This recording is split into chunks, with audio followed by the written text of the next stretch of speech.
కోమటిరెడ్డి యొక్క చరిత్ర చూస్తే అందరికి తెలుసు. గతంలో చెరుకు సుధాకర్ మీద, ఒక తెలంగాణ బిడ్డ తెలంగాణ కోసం కొట్లాడినటువంటి చెరుకు సుధాకర్ మీద, నిన్న మొన్న వాళ్ళ పార్టీకే చెందినటువంటి యొక్క కైలాస్ నేత అనే ఒక బీసీ ఉస్మాన్ యూనివర్సిటీ విద్యార్థిని పట్టుకొని బీసీసీ ప్రెసిడెంట్ వస్తే ఓర్వలేనటువంటి వ్యక్తి.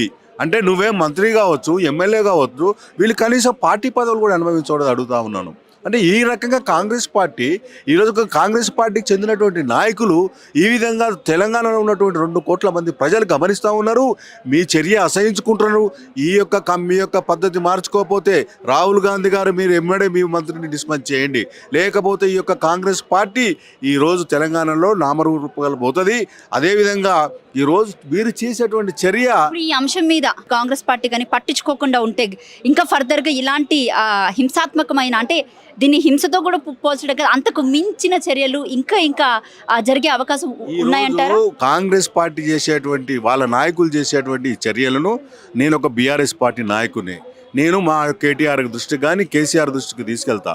అదేవిధంగా మిగతా బీజేపీ పార్టీ కానీ సభ్య సమాజం ప్రజాస్వామ్యంలో ఉన్నటువంటి ప్రతి ఒక్క పార్టీ ఈరోజు వాళ్ళు చేసేటువంటి ఒక యాదవ సోదరుల మీద చేసేటువంటి ఈ దుర్మార్గమైన చర్య ప్రతి ఒక్కరు కూడా, అంటే మానవత్వం ఉన్నటువంటి వాళ్ళు, ప్రజాస్వామ్య విలువలు ఉన్నటువంటి ప్రతి ఒక్కరు ఖండిస్తున్నారు. అసహ్యము. కాబట్టి కోమటిరెడ్డి వెంకటరెడ్డి వెంటనే మీ యొక్క సందీప్ రెడ్డి మీది, కోమటిరెడ్డి మీద వెంటనే చర్య తీసుకోవాలని ముఖ్యమంత్రి గారిని కోరుతున్నారు.